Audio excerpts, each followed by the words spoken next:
Hello बच्चों, आज हम चैप्टर नंबर 5 लेके आए हैं सदिश विश्लेषण एवं प्रक्षेप गति। बच्चों, सबसे पहले हम ये समझेंगे अदिश राशियाँ क्या होती हैं, स्केलर क्वांटिटीज क्या होती हैं। वे भौतिक राशियाँ जिनमें केवल परिमाण ही होता है और उनकी दिशा नहीं होती है, उन्हें अदिश राशियाँ कहते हैं। उदाहरण में जैसे याद करो, एक हमने ट्रिक बनाया बच्चों, चाँद उषा का आधा दार टूटा। चा से चाल होता है बच्चों, क्या है? दा से द्रव्यमान। बच्चों यहाँ पर चाल एक अदिश राशि है, द्रव्यमान भी एक अदिश राशि है। उसे ऊर्जा, ऊर्जा भी कौन सी राशि बच्चों? अदिश। सा से समय, समय भी कौन सी राशि है? अदिश। का से कार्य, ये भी अदिश है बच्चों। आ से आयतन, वॉल्यूम। दा से धारा, दा से दाब, ता से ताप। बच्चों, इतनी राशियां जो हैं कौन सी हैं? अदिश राशि है। चलिए अब आगे हम कुछ और हेडिंग देखते हैं। ये पहली नंबर था बेटा। चलिए बच्चों, दूसरा नंबर हम पढ़ने जा रहे हैं सदिश राशियां क्या होती हैं। इसकी परिभाषा ये देखते हैं। वे भौतिक राशियां जिनके पास केवल जिनके पास दिशा और परिमाण दोनों होते हैं उन्हें सदिश राशियां कहते हैं। उदाहरण देखो बच्चों, बबीता आसव। बा से बल, वा से विस्थापन, ता से त्वरण, आ से आवेग, सा से संवेग, वा से वेग। ठीक बच्चों, अब हम क्या सीखने जा रहे हैं आगे, आइए देखते हैं। स्थिति एवं विस्थापन सदिश क्या होते हैं बच्चों?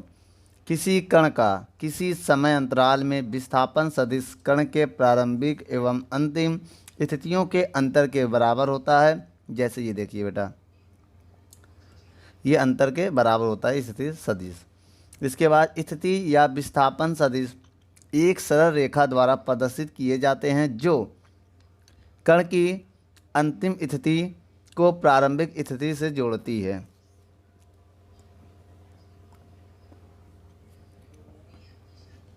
जैसे बेटा इन दोनों को जोड़ रही है, ठीक है। ये क्या है? प्रारंभिक और ये अंतिम है। इनके अंतर को स्थिति सदिश कहते हैं। ये आपको ग्राफ में दिखाया गया है, आप इसको वीडियो को रोककर नोट कर लें। क्या करा बच्चों? सदिश राशियों का निरूपण। बेटा इनको निरूपित कैसे किया जाता है? कोई भी सदिश राशि या बाण तीर के द्वारा निरूपित किया जाता है। कोई भी सदिश राशि एक बाण या तीर के द्वारा किया जा सकता है। इस बाण को सदिश कहते हैं और बाण की लंबाई उस राशि के परिमाण को तय तथा नोक उसकी दिशा को प्रदर्शित करता है। अब जैसे दिशा देखिए बच्चों, ये पूर्व है, ये उत्तर है, ये पश्चिम है, ये दक्षिण है। तो अब जैसे मान लो कोई एक वेक्टर है, इसका परिमाण तो ए भी हो गया, इसकी जो लंबाई है उसका परिणाम हो गया, लेकिन इसकी दिशा कौन सी तरफ है? देखो इस तरफ है दिशा, तो ये उत्तर पूर्व दिशा है बेटा, इसलिए दिशा उत्तर पूर्व लिख दिया। ऐसे होता तो पूर्व दक्षिण, ऐसे होता पश्चिम दक्षिण, इधर होता तो पश्चिम उत्तर। ठीक बच्चों, नोट कर लो वीडियो को रोककर। सदिशों के प्रकार बच्चों, काइंड्स ऑफ वेक्टर। सदिश कितने प्रकार के होते हैं? आइए पहला प्रकार इनका देखते हैं, समान सदिश। वे सदिश जिनके परिमाण बराबर होते हैं तथा जिनकी दिशाएं भी एक समान होती हैं उन्हें समान सदिश कहते हैं। जैसे ये देखो बेटा, इनकी डायरेक्शन एक है, इनकी लंबाई भी सेम है, इस वजह से इनको बेटा हम क्या कहेंगे? इनको हम क्या कहेंगे बच्चों? समान सदिश दोनों को। ऐसे ही विपरीत सदिश। आइए दूसरा नंबर देखते हैं, विपरीत सदिश। बेटा इनकी डिफिनेशन क्या है? देखिए, जिनकी दिशा विपरीत हो लेकिन परिमाण बराबर हो, वे सदिश जिनके परिमाण बराबर होते हैं लेकिन दिशा विपरीत होती है उन्हें हम विपरीत सदिश कहते हैं। ठीक बच्चों, इसकी डायरेक्शन इधर है, इसकी इधर है, मतलब अपोजिट डायरेक्शन है, तो इनको हम क्या कहेंगे? विपरीत सदिश। वीडियो को रोककर नोट कर लें। एकांक सदिश क्या होता है? वह सदिश जिनका परिमाण एकांक होता है और दिशा को प्रकट करता है तो उसे एकांक सदिश कहते हैं। इसे सदिश के ऊपर कैप इससे बेटा कैप या कैरेट का चिन्ह लगाकर प्रकट करते हैं। जैसे ये देखो बेटा, वेक्टर ए बराबर ए कैप बराबर वेक्टर ए बटे मॉड ए। तो ये एकांक सदिश का फार्मूला है, नोट कर लो वीडियो को रोक कर। चलिए बच्चों, शून्य सदिश क्या होते हैं? नल वेक्टर, वह सदिश जिनका परिमाण शून्य होता है उसे शून्य सदिश कहते हैं। जैसे उदाहरण देखो, यदि ए बराबर बी तो ए वेक्टर माइनस बी वेक्टर बराबर 0। ये क्या बच्चों? ये हमारा शून्य सदिश। समरेखीय सदिश क्या होता है बेटा? वे सदिश जिनकी कार्य रेखा समांतर होती है उन्हें समरेखीय सदिश कैसे, जैसे एक ही दिशा में ये कार्य करते हैं तो इन दोनों को बेटा क्या कहेंगे? समरेखीय सदिश। नोट कर लो बेटा वीडियो को रोक कर। समतलीय सदिश क्या होता बेटा? वे सदिश जो एक ही बिंदु से प्रारंभ होते हैं उसे समतलीय सदिश कहते हैं। जैसे ये देखो बेटा, ये कोई एक ही पॉइंट से उत्पन्न हुए हैं, A B C D E, ये सब आपस में क्या है? समतलीय सदिश हैं। वीडियो को रोक कर नोट कर लो। चलिए बच्चों आगे देखते हैं हम। सम प्रारंभिक सदिश क्या होते हैं? वे सदिश जो एक ही बिंदु से प्रारंभिक होते हैं उसे सम प्रारंभिक सदिश कहते हैं। जैसे देखिए, बिंदु ओ से ए बी सी डी सब प्रारंभ हुए हैं तो इसे हम क्या कहेंगे बेटा? सम प्रारंभिक सदिश बोलेंगे। वीडियो को रोक कर नोट कर लो। चलिए बच्चों, सदिशों को जोड़ने की ज्यामितीय विधि समझाते हैं। देखिए बेटा, इसके जोड़ने की निम्नलिखित विधियां हैं। यहाँ पर दो विधियां तो फिलहाल बताई गई हैं। पहला क्या है? सदिश योग का त्रिभुज नियम। इसकी परिभाषा क्या कहता है ये सुनते हैं। यदि इसके नियमानुसार यदि किन्हीं दो सदिशों के परिमाण ए व बी को किसी त्रिभुज की दो भुजाओं द्वारा प्रकट करे या निरूपित करे या प्रदर्शित करे तो उस त्रिभुज की तीसरी भुजा उन दोनों वेक्टरों के परिमाणी आर को प्रदर्शित करेगा। कह रहा है बेटा, यदि ये जो वेक्टर है ए, यदि किसी त्रिभुज की दो भुजाओं द्वारा कोई दो वेक्टर निरूपित करे तो इसकी जो तीसरी भुजा है इनके परिमाण को व्यक्त करती है। परिमाण क्या होता है? ए प्लस बी, ये परिमाण होता है। ठीक बच्चों, इसको निरूपित करेगी। तो आइए बेटा इसकी हम प्रूविंग करने की कोशिश कर रहे हैं। जैसे बच्चों देखते हैं, अब हम यहाँ पर उठाते हैं, क्या है ये? चलिए इसको आगे देखते हैं। चलिए बच्चों, जैसे ये दिया है आर वेक्टर बराबर A vector plus B vector, तो आपको क्या करना पड़ा बेटा? इसका स्वतः गुणा करना पड़ेगा। स्वतः गुणन करने पर बच्चों अब इसका हम क्या करेंगे? स्वतः गुणन करेंगे। कैसे होगा? R vector into R vector बराबर A vector plus V vector into A vector plus V vector. इसे बेटा स्वतः गुणा कहते हैं। सेम का गुणा सेम में। आर का गुणा आर में करेंगे आर स्क्वायर, ए का गुणा ए में करेंगे ए डॉट ए, इसका बेटा बी में करेंगे तो ए डॉट बी। बच्चों बी का गुणा इसमें करेंगे तो वी डॉट ए, और वी का गुणा बी में करेंगे तो वी डॉट वी। इसके बाद क्या होगा बेटा? आर स्क्वायर, ये हो जाएगा बेटा ए डॉट ए स्क्वायर। बच्चों इसको हम आगे पीछे लिख सकते हैं, डॉट में चलता है लेकिन क्रॉस में बेटा माइनस आ जाता है तो डॉट में आगे पीछे हम लिख सकते हैं। यहाँ फार्मूला बता देना, ए डॉट बी बराबर होता है वी डॉट ए, लिख सकते हैं। तो इसको हम ए डॉट बी को, तो क्या हो जाएगा बेटा? एक A B to A dot B लिख सकते हैं और प्लस वी स्क्वायर। तो बच्चों यहाँ पर हम क्या करने जा रहे हैं? आर स्क्वायर बराबर A square plus V square plus 2a dot B. तो बच्चों आपको फार्मूला बता दें, ए डॉट बी को लिख सकते हैं ए बी कॉस थीटा। तो आर स्क्वायर बराबर A square plus V square plus 2ab cos theta. यहाँ से स्क्वायर हटाएंगे फिर रूट को बुलाएंगे तो आएगा A square plus V square plus 2ab cos theta. तो बच्चों आपको ये फार्मूला याद करना चाहिए, इसे परिणामी बोलते हैं ए व बी का। ठीक है, रूट लगा है बेटा, यहाँ तक रूट है। ठीक है, रूट लगा है। तो इसके बाद बेटा अब हमें दिशा भी ज्ञात करना है, इसको परिमाण बोलते हैं क्या? ए व बी का।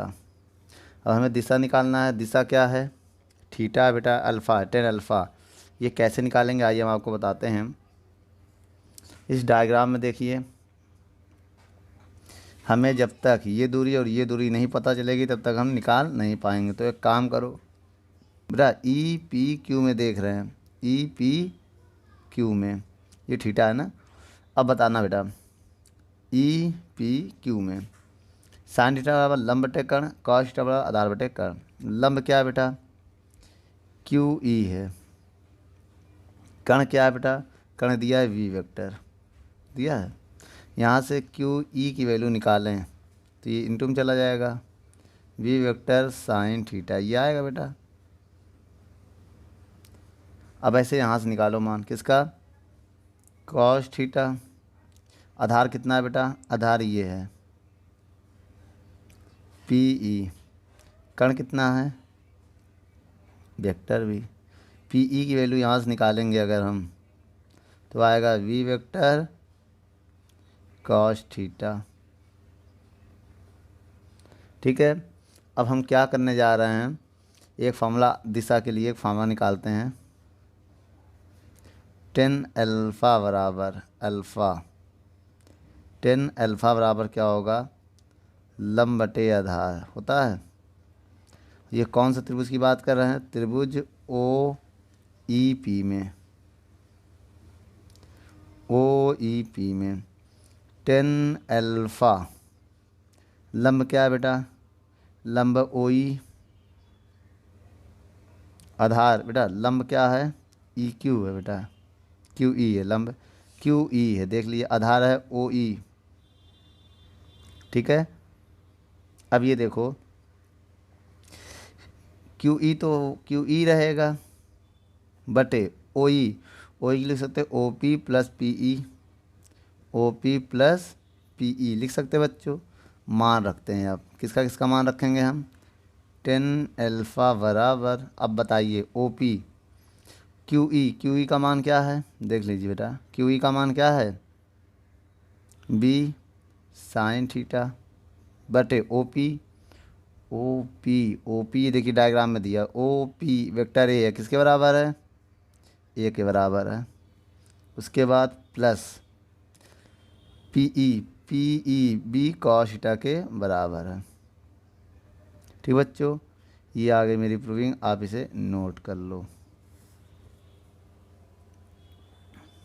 चलिए बच्चों दूसरा देखते हैं, सदिशों के योग का समांतर चतुर्भुज नियम क्या कहता है। इस नियम के अनुसार यदि किसी दो सदिशों के परिमाण ए व बी को किसी समांतर चतुर्भुज के किन्हीं दो भुजाओं, दो संलग्न भुजाओं द्वारा निरूपित करें तो उस समांतर चतुर्भुज का विकर्ण उन दोनों सदिशों के परिमाण आर को निरूपित करेगा, तो उसे सदिशों का जोड़ने का समांतर चतुर्भुज नियम कहते हैं।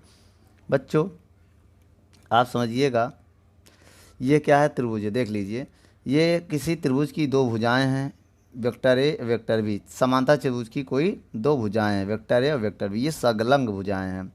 इन्हें बेटा भुजाओं को वेक्टर ए वेक्टर बी द्वारा निरूपित करते हैं। तो इसकी जो विकर्ण है, सवाल में कह रहे हैं ना कि विकर्ण, विकर्ण उन दोनों के परिमाण आर को व्यक्त करेगा, उन दोनों मतलब ए और बी के परिमाण को व्यक्त करेगा। तो आइए बच्चों इसकी भी हम प्रूविंग देखते हैं। पहले डिफिनेशन को वीडियो को रोक कर नोट कर लें या वीडियो का स्क्रीनशॉट ले लें।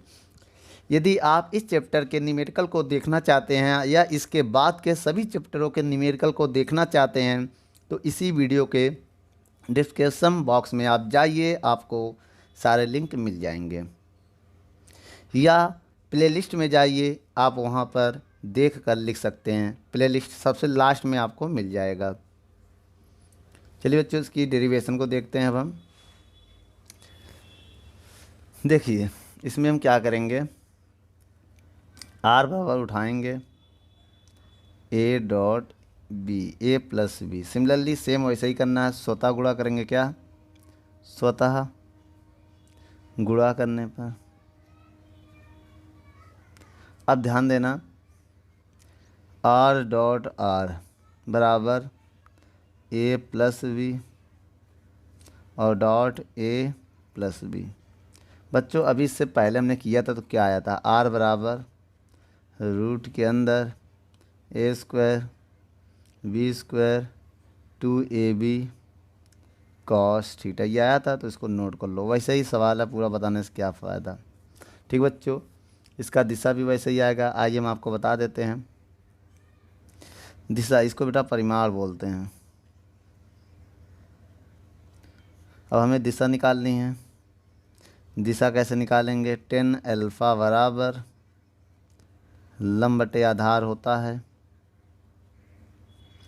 बच्चों। ये त्रिभुज ओ, यहाँ पर क्या कुछ नाम दे दीजिए, ई, ओ ई क्यू में। ठीक बच्चों, टेन अल्फ़ा बराबर लंब मेरा है क्यू ई बटे आधार है ओ ई।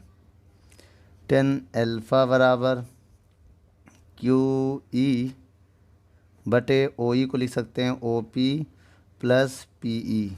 देख लीजिए, ओ ई को लिख सकते हैं O P plus P E, लिख सकते हैं बच्चों। समीकरण 1 मान लें। अब आइए मान इसके निकालते हैं इन सब के। कहाँ से? यहाँ से त्रिभुज पी ई क्यू में। देखिए, एक बार लेंगे साइन थीटा, फिर एक बार दोबारा लेंगे कॉस थीटा। क्या लेंगे? Cos theta. अब बताइए साइन थीटा बराबर क्या होता है? लंब बटे कर्ण। इसका होता है बेटा आधार बटे कर्ण। तो साइन थीटा, लंब कितना है बेटा? ये है लंब क्यू ई, आधार कितना है? P E. यहाँ से पी की वैल्यू निकालेंगे। कर्ण, कर्ण होता है, कर्ण क्या है बेटा? पी क्यू है। अब मान रखो बेटा साइन थीटा बराबर क्यू ई निकालना है, कर्ण क्या है? V vector. यहाँ से क्यू ई का मान अगर निकालें तो आएगा वेक्टर वी साइन थीटा। बच्चों यहाँ पर मान रखें कॉस थीटा बराबर आधार, आधार कितना है बेटा? P E.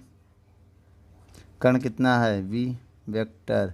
यहाँ से पी ई का मान निकालें। किसका मान? पी ई।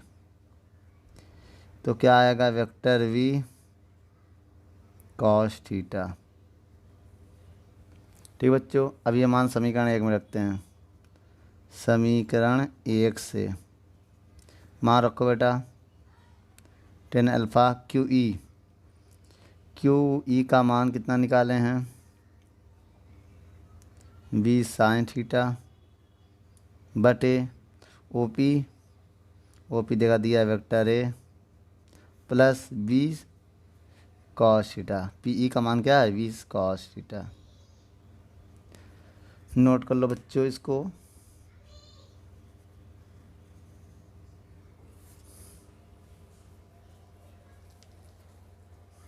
बच्चों अब हम देखते हैं किसी सदिश का वियोजन कैसे किया जाता है, इनको दो भागों में कैसे ब्रेक किया जाता है। सबसे पहले आप इसकी डायग्राम देखिए। ये वेक्टर ए है जिसको हमने दो भागों में ब्रेक किया। पहला भाग है ए एक्स, दूसरा ए वाई। तो एक्स अक्ष की दिशा में जो होता है ए एक्स और वाई अक्ष की दिशा में जो होता है वो ए वाई कहलाता है। तो बच्चों हम आपको एक बात और बता दें, जो एक्स अक्ष की दिशा में घटक होता है उसे बेटा हम क्षैतिज घटक बोलते हैं, और जो वाई अक्ष की दिशा में घटक होता है उसे हम ऊर्ध्वाधर घटक बोलते हैं। आइए बता दें, एक्स अक्ष को क्या बोलते हैं? क्षैतिज घटक। बेटा क्या बोलते हैं? क्षैतिज घटक।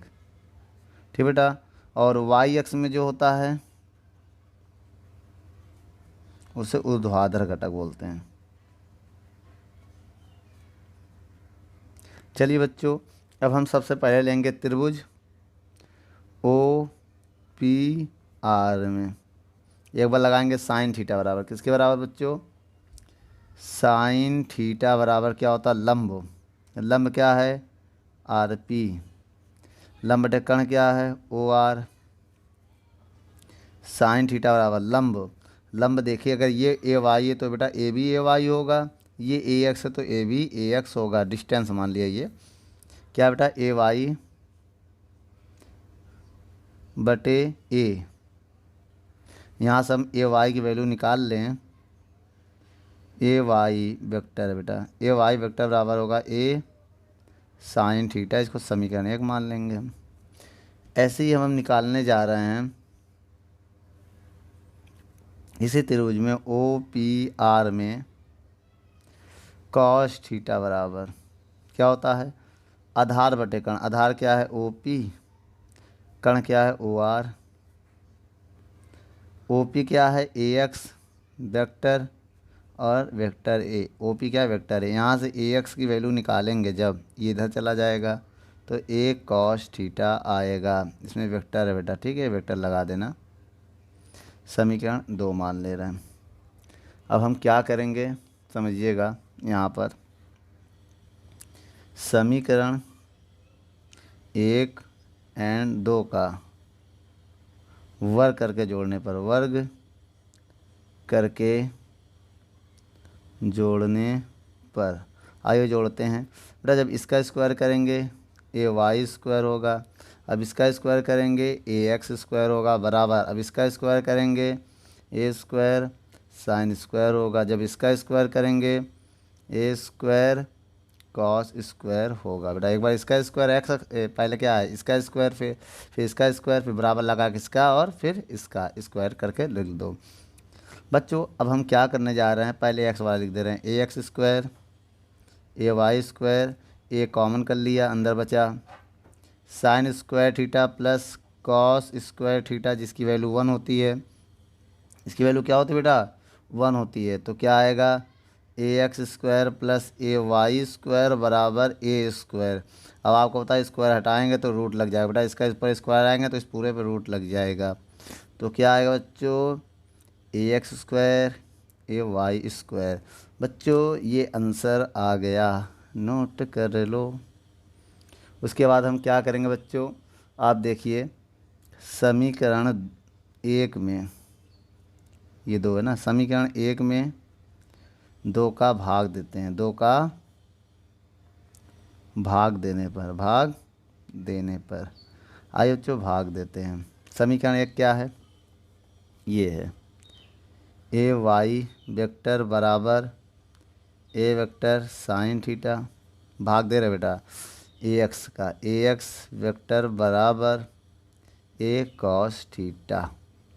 तो बच्चों ध्यान से देखिए, ए से कट गया, साइन अपॉन कॉस क्या होता है, ए वाई बटे ए एक्स बराबर साइन अपॉन कॉस होता है टेन थीटा। क्या होता है बच्चों, टेन थीटा। अगर हम यहाँ से टेन थीटा की वैल्यू निकालें, किसकी वैल्यू, थीटा की, तो थीटा की वैल्यू आएगा, ये इधर जाके इनवर्स हो जाएगा, टेन इनवर्स ए वाई बटे ए एक्स। तो बेटा ऊपर नीचे वेक्टर है तो हटा भी सकते हैं, कोई दिक्कत की बात नहीं है, नोट कर लो।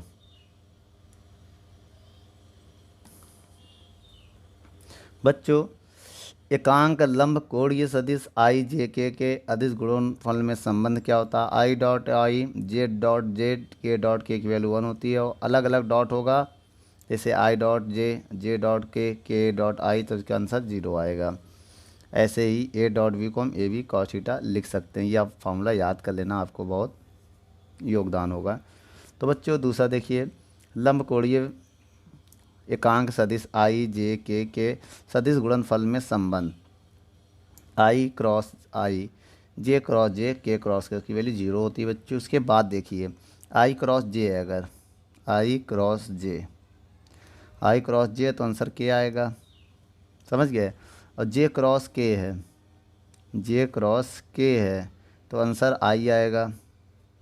और के क्रॉस आई है, के क्रॉस आई है तो आंसर जे आएगा। ठीक बच्चों, ऐसे समझ में आया। अब इसका अपोजिट हो, जैसे आई क्रॉस के हो, आई क्रॉस के, आई क्रॉस के तो आंसर क्या आएगा, माइनस जे आएगा। आई क्रॉस के हो तो आंसर माइनस जे आएगा, उल्टा आएगा, समझ गए बच्चों। ऐसे चक्र में चलता है। अब अगर हम अपोजिट डायरेक्शन में जाए, के क्रॉस जे जाएँ तो बेटा आंसर क्या होगा, माइनस आई होगा, के क्रॉस जे आंसर माइनस आई। ऐसे उल्टा जाने पे माइनस होता है। जे क्रॉस आई हो तो आंसर माइनस के आएगा। ठीक बच्चों, नोट कर लो। और एक फॉर्मूला ये भी याद करना क्रॉस में। उदाहरण क्या है, हमें ए डॉट बी और ए क्रॉस बी निकालना, तो उसके लिए हम क्या करेंगे, वेक्टर ए को लेट करेंगे, क्या होता है A1i A2j A3k। अब वेक्टर v बराबर हम लेट करेंगे B1i B2j और V3k। कुछ ऐसा लेट किया है। अब इनका ए डॉट वी निकालते आइए। ए डॉट वी निकालने के लिए पहले आप वेक्टर ए को लिखो A1i A2j A3k। ऐसे आप बी की वैल्यू पुट करो B1i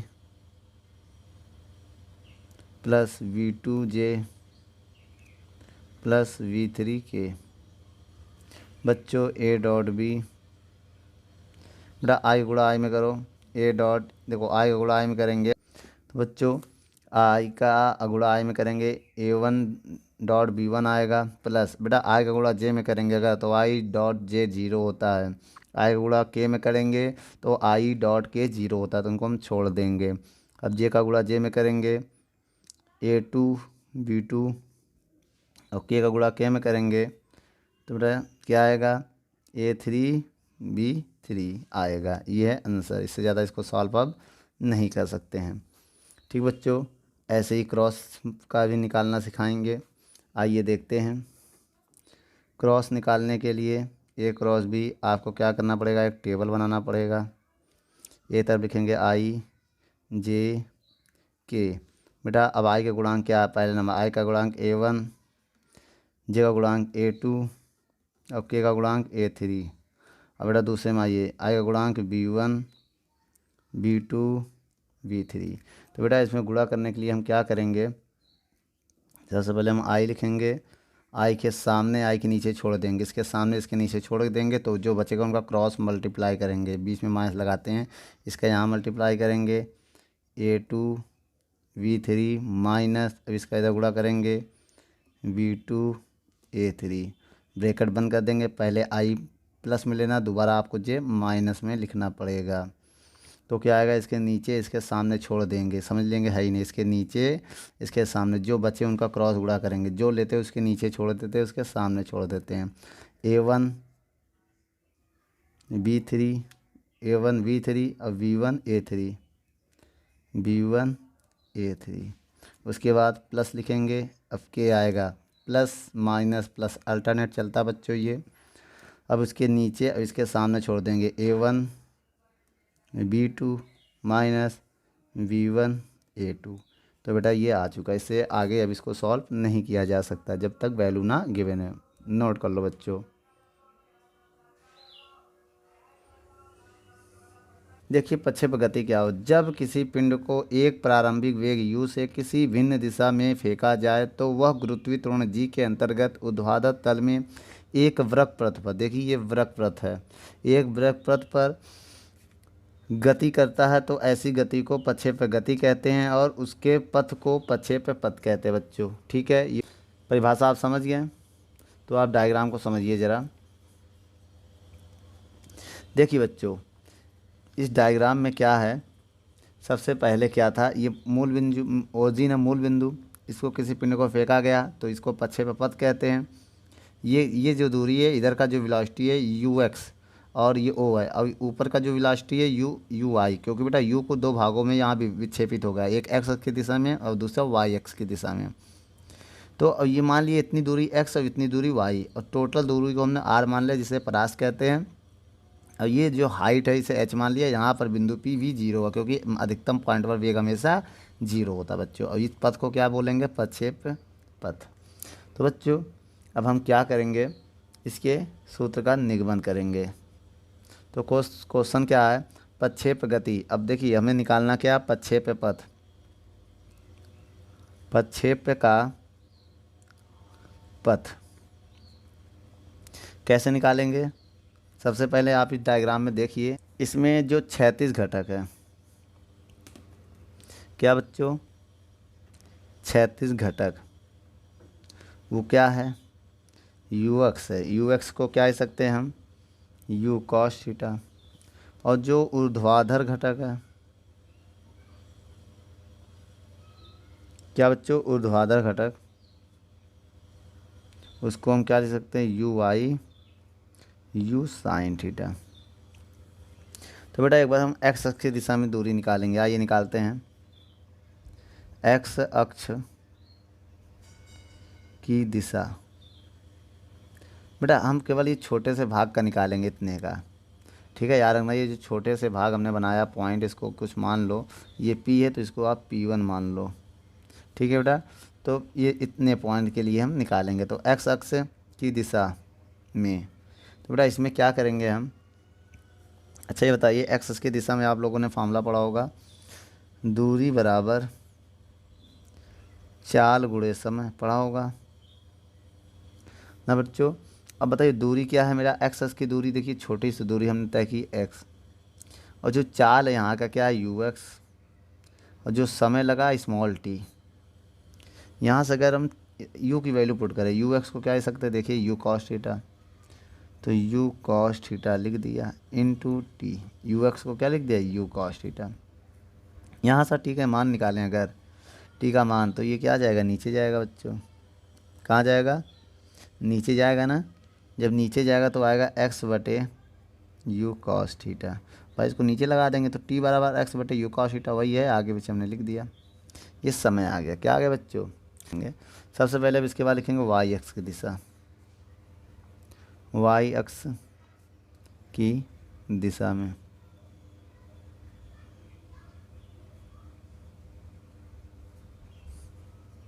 ठीक बच्चों, वाई अक्ष की दिशा।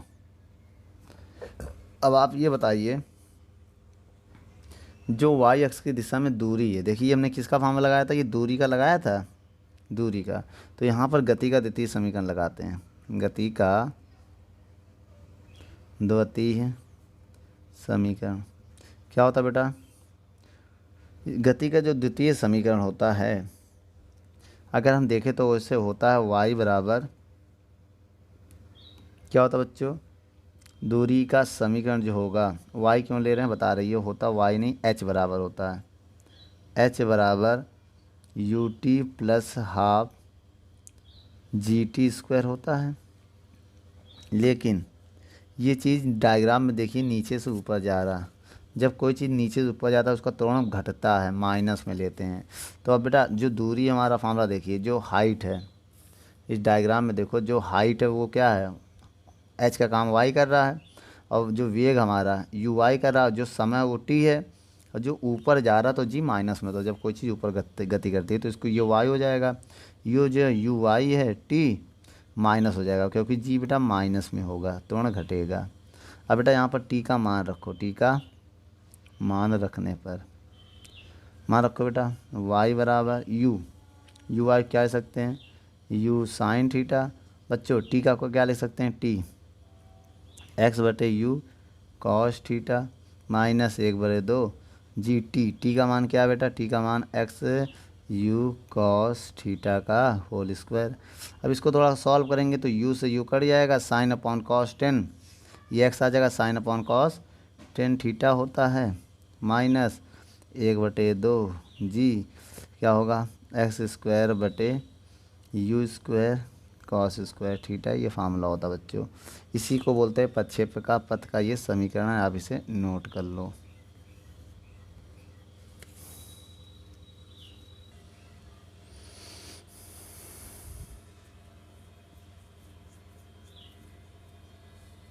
प्रक्षेप की उड्डयन काल क्या होता है, पढ़िए जरा परिभाषा। प्रक्षेप की उड्डयन काल क्या होती है, किसी पिंड को प्रक्षेप पथ को तय करने में जितना समय लगता है वो उसका उड्डयन काल कहलाता है। जैसे ये डायग्राम में देखिए बच्चों, यहाँ से यहाँ तक जाने में इसको जितना समय लगेगा, यहाँ से यहाँ तक जाने में जितना समय लगेगा वो उसका उड्डयन काल कहलाता है, समझ गए बच्चों। और ये हम वाई एक्स की डायरेक्शन में लेंगे। चलिए आइए देखते हैं, वाई एक्सिस गति का प्रथम समीकरण क्या होता है बच्चों, v बराबर u minus G T. Minus क्यों लेते बेटा, क्योंकि बेटा ये ऊपर जा रहा ना तो त्वरण घटेगा, और बेटा v क्या है, जीरो है, v क्या है, जीरो है, u क्या है, u y है, y एक्स की डायरेक्शन ले रहे हैं, माइनस जी टी, इस माइनस को इधर भेजेंगे प्लस हो जाएगा, जी टी बराबर यू वाई। बच्चों यू वाई की वैल्यू पुट करो, यू वाई की वैल्यू क्या है, यू साइन थीटा। हमने बताया था ना यू आई की वैल्यू क्या है, यू साइन थीटा। यहाँ से टी की वैल्यू निकालेंगे तो क्या आएगा, यू साइन थीटा बटे जी। तो आपको पता है बेटा, पिंड को जितना समय ऊपर जाने में लगता है उतना ही समय नीचे आने में लगता है। पिंड को जितना समय ऊपर जाने में लगता है उतना ही समय नीचे आने में लगता है। इसलिए t बराबर 2 स्मॉल t होगा। बेटा इस t का मान रख दो, 2 स्मॉल t का मान है u साइन थीटा बटे जी।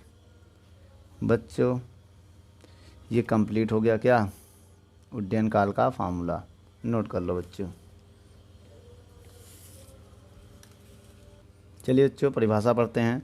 प्रक्षेप की ऊंचाई क्या होती है बच्चों, पिंड के पथ के उच्चतम बिंदु P की ऊंचाई को क्या कहते हैं, प्रक्षेप की ऊंचाई। आइए देखते हैं बेटा, ये देखो प्रक्षेप गति, इसकी जो अधिकतम बिंदु है इसी को बेटा हम क्या कहेंगे, ऊंचाई, प्रक्षेप की ऊंचाई। तो आप नोट कर लो। चलिए बच्चों इसी को हम सॉल्व करते हैं। कैसे सॉल्व करेंगे, परिभाषा है, आप इसको नोट कर लेना। चलिए हल करते हैं। गति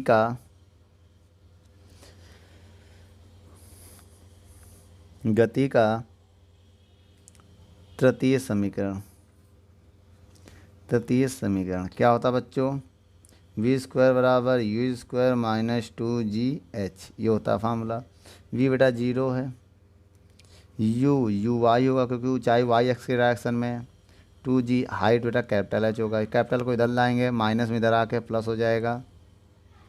यू वाई को लिख सकते हैं बेटा, यू वाई क्या होता है, यू साइन थीटा के बराबर होता है। वैल्यू पुट करो, 2GH बराबर हो जाएगा you square sine square theta. तो बच्चों यहाँ से एस की वैल्यू निकालेंगे तो आएगा you square sine square theta बटे 2G। बेटा ये क्या आ गया, ये फार्मूला आ चुका है किसका, प्रक्षेप की ऊंचाई का। नोट कर लो। और अधिकतम के लिए क्या है बेटा, अगर किसके लिए, अधिकतम ऊंचाई, किसके लिए बेटा, अधिकतम ऊंचाई। तो बेटा अधिकतम ऊंचाई होगी थीटा 90 पे। जब 90 जाएगा तो अधिकतम ऊंचाई हो जाएगा। तो एच मैक्स बराबर यू स्क्वायर साइन स्क्वायर 90 बटे 2G। तो एच मैक्स बराबर साइन 90 वैल्यू 1 होती है बेटा, 1 साइन 90 वैल्यू 1 का स्क्वायर 1, तो यू स्क्वायर बटे 2G, ये फार्मूला लगाएंगे।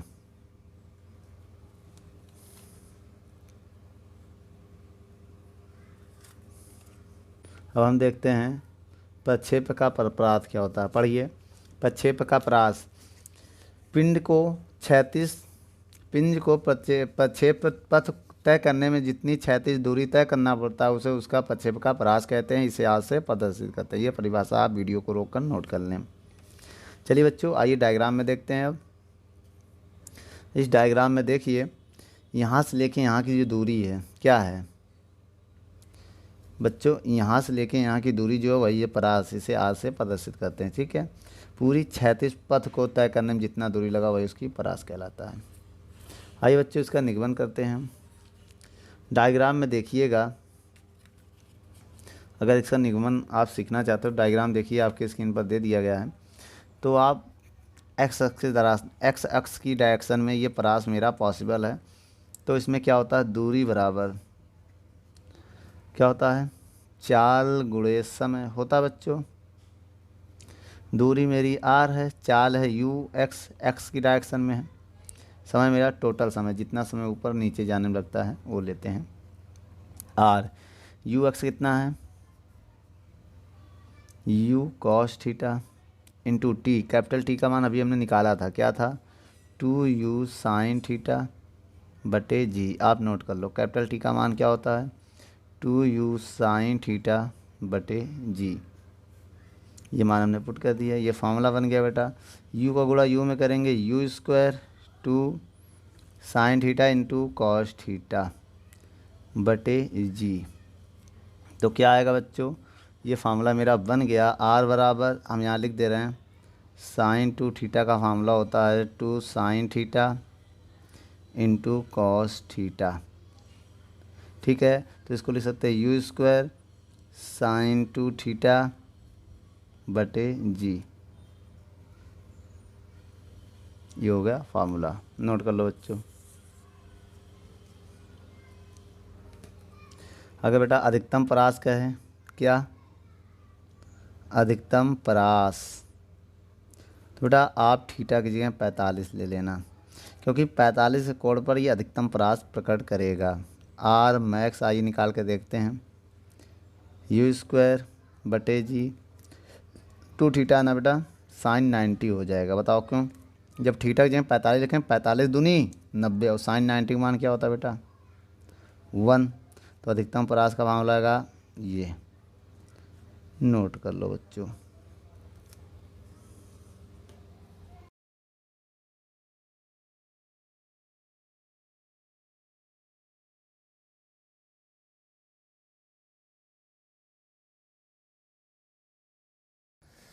दोस्तों, यदि हमारी वीडियो आपको अच्छी लगे तो लाइक, शेयर एंड कमेंट करिए।